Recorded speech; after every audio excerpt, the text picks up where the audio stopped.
And today is also a very important day. It's a day of one of our great Acharya, Srila Bhaktivinoda Thakura, disappeared from this world. So he disappeared in the year 1914. He appeared in the year 1838.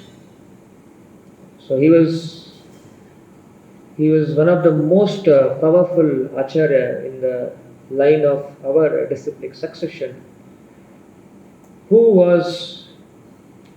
played a significant role in bringing back the teachings of Lord Chaitanya that was literally lost because of so many false misrepresentation of so-called followers of Lord Chaitanya, so many misrepresentation. Practically the glories of Lord Chaitanya was lost because of some misrepresentation. So many upper sampradaya came into existence in the pretext of followers of Chaitanya, and the original glory was lost. So, to misrepresent Lord Chaitanya or the sampradaya brings down the fame of Lord Chaitanya. Just like sometimes some people don't have a good opinion of the sadhu community, because sometimes the role of a sadhu is misrepresented. Suppose someone in the sadhu dress, he goes out and he does some misrepresenting work which doesn't befit the dress of a sadhu. Suppose he smokes. We see sometimes, right? A sadhu smoking in public and trying to pester people for money. So what happens? People will misrepresent, will have a bad opinion about the sadhu community. That was a similar position, during the time of when Bhaktivinoda Thakura appeared, that the glories of Lord Chaitanya's mission was lost. Lord Chaitanya appeared to spread the holy name of Krishna, and the Sankirtana Yajna and Bhakti movement was inaugurated by Lord Chaitanya Mahaprabhu, but everything became diminished as Lord Chaitanya disappeared gradually because of so many misrepresentations. And it was Thakura Bhaktivinoda who actually brought back all the glories of Chaitanya Mahaprabhu. He reinstated the lost glories. That's why he is known as Gaura Shakti Swarupa. He is a representative of the potency of Lord Chaitanya. So none other than Chaitanya or Chaitanya's Shakti can do this rectification. So Bhaktivinoda Thakur is in that sense known as the Gaura Shakti Swarupa. And Rupa Anuga Varayate. He is a foremost of best of the followers of Rupa Anugas, the followers of the Goswami. So we know the life of Bhaktivinoda Thakur, how he dedicated his life. Although he had his many things in his life, he was not in his renounced order of life in his beginning of his life. He was a householder, he was a magistrate. He had so much of domestic duties, he had so much of his official duties being a magistrate to be performed. But yet he was very, very much actively working on propagating the teachings of Lord Chaitanya. He was very much specific about his time, how to utilize his time. We know that there is a brief account how he would spend his time the whole day. Prabhupada says, Avyartha Kalartha. A devotee will not waste a single moment for frivolous, useless, nonsense things. He is always concerned about how to utilize time in Krishna Bhakti. Every single second or a minute is utilized in a large activity. Bhaktivinoda Thakur would have a watch a kind of watch. In those days, watch was not maybe on the wrist, but they would have one locket kind of. So he would be very specific about his time. He would manage and adjust his schedule in a way that everything would be managed. That's what he is an example for us how to adjust our life, irrespective of whatever order he is in. In the morning when we were reading, Prabhupada was narrating in his teachings, describing Bhaktivinoda Thakur's life sketch, that he showed that even though being a Grihastha, how he was very, very, foremost in preaching Lord Chaitanya's mission. It was not like that only a sannyasi and a brahmachari can only preach the teachings of Krishna. Prabhupada was saying everyone has to preach, irrespective of whatever he is, whether as a grihastha or a brahmachari or a sannyasi. Everyone has to adjust his situation. The brahmachari adjusts his situation in a way that he will not take any household responsibility and he will simply dedicate his life in service of Guru. Sannyasi adjusts his life in a way that he renounces, in a way that he will only preach the teachings of the Lord. And the Grihastha also will have to adjust his life in a way that he will have to also preach. And Bhaktivinoda Thakur practically in his life, he exemplified that. At the evening when he comes back at 5 o'clock, he would have his dinner and goes to rest. Between 7 to say 10 o'clock or 12 o'clock, he would have his rest, and after he would sit and write books. It is said that he has written more than 100 books. And how did he write these books? At the night he would do this work of writing books glorifying Lord Chaitanya and expanding the teachings of Lord Chaitanya through his books. No one else could do that. We could see that even Srila Prabhupada also would do that. At the night he would sit and write books. It is very uncommon. It is not easy to be awake in the night, giving up the activity of business or sleep, and completely dedicate their consciousness on such kind of subject work. So that is Gaura Shakti. We can see there is a potency of Lord Chaitanya that they are able to do such wonderful feats. And what Bhaktivinoda Thakura has given in the form of his hundreds of books is considered as good as the conclusions of Srimad Bhagavatam.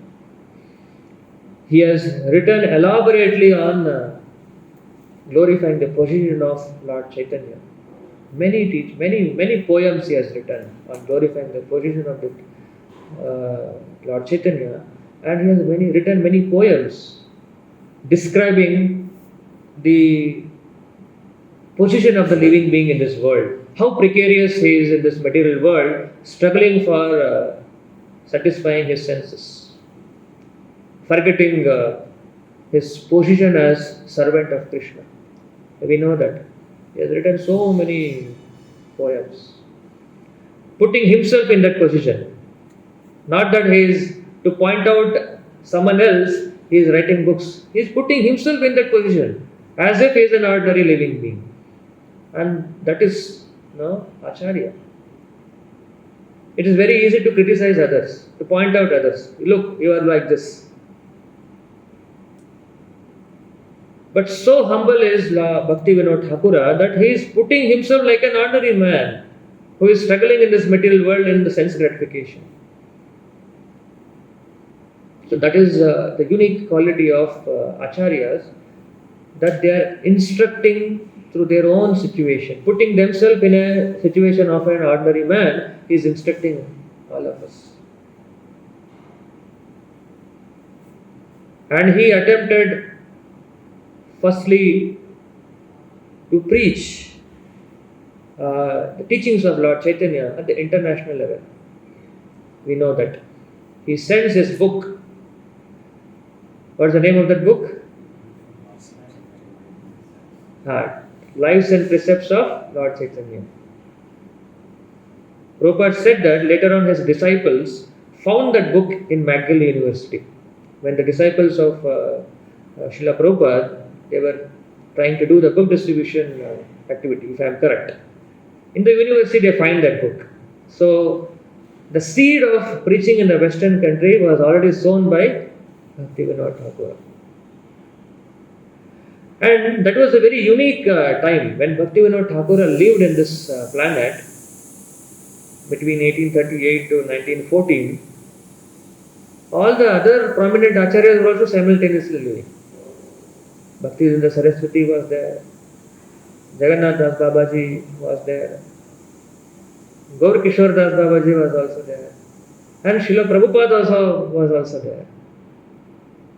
5 personalities were together there. So and all of them, they are working in their own way to spread the teachings of Lord Chaitanya. That was a very, very special, glorious time. Powerful acharyas. 5 great acharyas. They are physically there. Of course, they are there today also in the form of their instruction. But that was a very unique circumstances. Everyone else, all the 5 acharyas were trying to broadcast teachings of Lord Chaitanya. And Bhaktivinoda Thakura especially, he did his best to glorify the position of Lord Chaitanya. And he was very strict in observing, in establishing the standards. He was not compromising if there was a situation where someone is misrepresenting. We know the pastime where one pseudo incarnation of Krishna is trying to do a Rasa Leela with, and people are happily sending their daughters, their wives. Chalo, Krishna has come. Play a Rasa Leela with him. Bhaktivinoda Thakur would recognize, who is this? Who is imitating Krishna? So Bhaktivinoda Thakur would immediately punish. As a magistrate, he would get him arrested and punish him, even at the cost of, we know how the pseudo-incarnation tried to kill Bhaktivinoda Thakura and his family members. So that is the nature of an acharya, that he is fearless, is abhaya. He will not compromise. If he sees the teachings of Krishna is compromised, he would immediately stand fearlessly to rectify the situation. So similarly, devotees also have to be fearless in presenting the teachings of Lord Chaitanya. The Bhaktivinoda Acharyas exemplify. Similarly, we see the similar nature in Prabhupada also. He was fearless. And Bhaktivinoda Thakur's son, Bhakti Siddhanta Saraswati, would be known as Lion Guru, Simha Guru. He would not, no one would dare to confront him in any philosophical discussion because of his abhaya. And lion is fearless. When he said Lion Guru, the understanding is that he is fearless. The lion is not fearful of anyone in the forest. When he roars, all others will become fearful of lion. So similarly, when Acharya preaches, he will actually, by his preaching, he will imbibe that fearlessness in our heart. Because there are so many opposing elements when we preach. So a preacher has to face that. When he has to face, he needs to be fearless. And where will that fearlessness will come? That Acharya will give. And how will give? He will give by his own practice. When a disciple sees his guru that how fearless is, he will get that enthusiasm.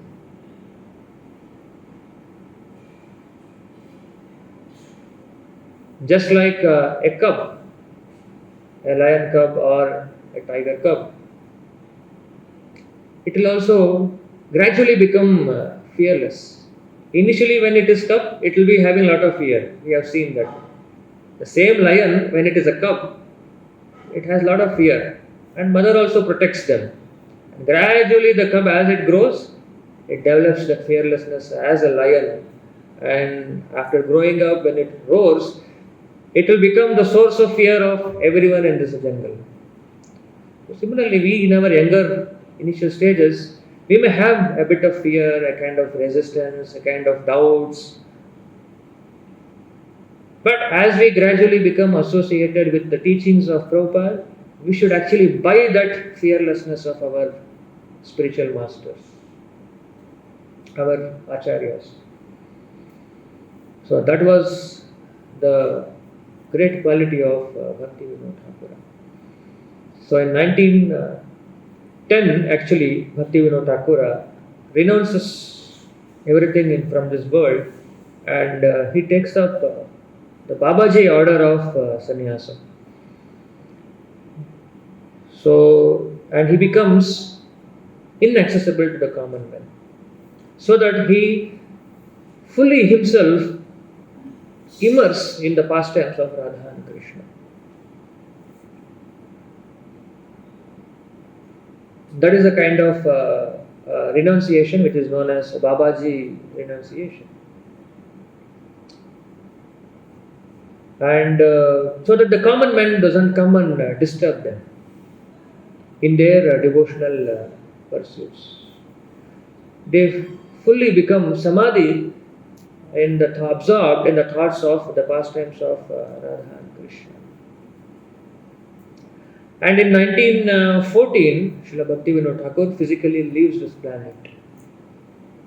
In 23rd June 1914. So he physically leaves this planet in Jagannath Puri, and then his transcendental body was again finally, we see his samadhi is being done in Navadvipa, in Godruma Dvipa. So Prabhupada, Bhaktivinoda Thakura would have his house at in Godruma Dvipa, because he wanted to establish the birth site of Chaitanya Mahaprabhu. Because as Chaitanya Mahaprabhu's glories were lost, the place of birth of Lord Chaitanya was also lost. So we were so much indebted to Bhaktivinoda Thakura that we could recognize today the birth site of Lord Chaitanya. He actually wanted to retire himself to Vrindavan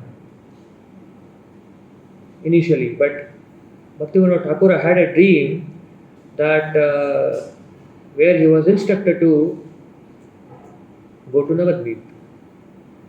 And he was still a judge, he was in a magistrate role, and somehow he wanted to get himself moved to Krishnanagar. Bhaktivinoda Thakur as a magistrate was also very expert. He was very powerful magistrate also. So he was discharging his official duties also perfectly, just like how he was perfect in his spiritual duties. He would solve the issues. What others would take half an hour, he would quickly resolve in 5 minutes. And in 2 minutes, he will give the judgment. And like that, he will solve every day 50 cases, which is uncommon. So naturally, all his, the British government, he became very famous in the British government as a magistrate. Everyone would I want Bhaktivinoda Thakur in my jurisdiction. So there was a kind of competition. So Bhaktivinoda Thakur was ordered to go somewhere else, but he wanted to come to Krishnanagar as a magistrate because he had his mission. So when the government refused to grant him to go to Krishnanagar, I will resign. You don't give me, I will resign. So they were actually forced to put him to Krishnanagar. So then one day when he was, he had a dream, he had a vision when he was actually searching for the birth site of Lord Chaitanya through various sources. He was discussing with the maps, he was trying to locate in the map and discussing with the local Brahmanas, trying to figure out where exactly Lord Chaitanya appeared. So one fine day when he was sitting at his house, he would see a golden light from the other side of the river, and he would try to understand that what is exactly that. And he understands Lord Chaitanya is trying to give him a signal that where he has appeared. But yet he consults Jagannath Babaji Thakura and he personally takes him to that site and confirms that is the site of birth of Lord Chaitanya. So in that way, Bhaktivinoda Thakura establishes the birth site of Lord Chaitanya, and he resides, while residing in Surabhi Kunj, he ensures the construction of birth site of Lord Chaitanya. And he envisioned that one day the Westerners would follow Lord Chaitanya, wearing Vaishnava attire, wearing Vaishnava dress. They will chant the name of Lord Chaitanya and Krishna, playing the hand cymbals and mridanga. So that's what Srila Prabhupada did. What was envisioned by Bhaktivinoda Thakura was carried further by Srila Prabhupada. So that is the wonderful qualities of Bhaktivinoda Thakura, and this is an important day for us to remember his wonderful qualities. And he disappeared on the day when Gadadhar Pandita also disappeared. So Gadadhar Pandit was also one of the important associate of the Panchatattva and expansion of Srimati Radharani. And she appears after the appearance of Lord Chaitanya, and Gadadhar Pandit would be a close associate of Lord Chaitanya right from his birth. So when Lord Chaitanya took sannyasa and moved to Puri, Gadadhar Pandita also takes sannyasa and remains in Puri as a kshetra sannyasa. Kshetra sannyasa means they don't move away from that kshetra. So he always remained in Jagannath Puri, and he used to worship the deity of. He worshipped a very wonderful deity at Jagannath Puri. Which deity was that? Haji? Tota Gopinath, yeah. So he used to worship Tota Gopinath at Jagannath Puri, and there is a wonderful pastime of the deity with Gadadhar Pandit, where when Gadadhar Pandit would get old, he is no more able to reach the deity because of his older age. So deity, which was standing once upon a time, will take a seat just to facilitate Gadadhar Pandit to dress him and decorate him. And in the same deity it is said that Lord Chaitanya also winded up his earthly pastime. So these are the wonderful things that we can hear. There is no end of hearing the wonderful glories of Acharyas or the incarnations of Krishna. So more we hear their glories, actually what is said that in this verse, Bhuri tripyanti me asvaha. It satisfies and pleases and enlivens the senses of the living beings. So we pray to Bhaktivinoda Thakura on this important day, the spirit which he had to propagate the teachings of Lord Chaitanya. We, following the footsteps of the Acharyas, following the footsteps of Prabhupada, Srila Prabhupada, we get that strength to practice his teachings and distribute the teachings of Lord Chaitanya. We stop here. Grantaraj Srimad Bhagavatam ki, Srila Bhaktivinoda Thakura ki, Srila Gadadhar Pandit ki, Jagat Guru Srila Prabhupada ki.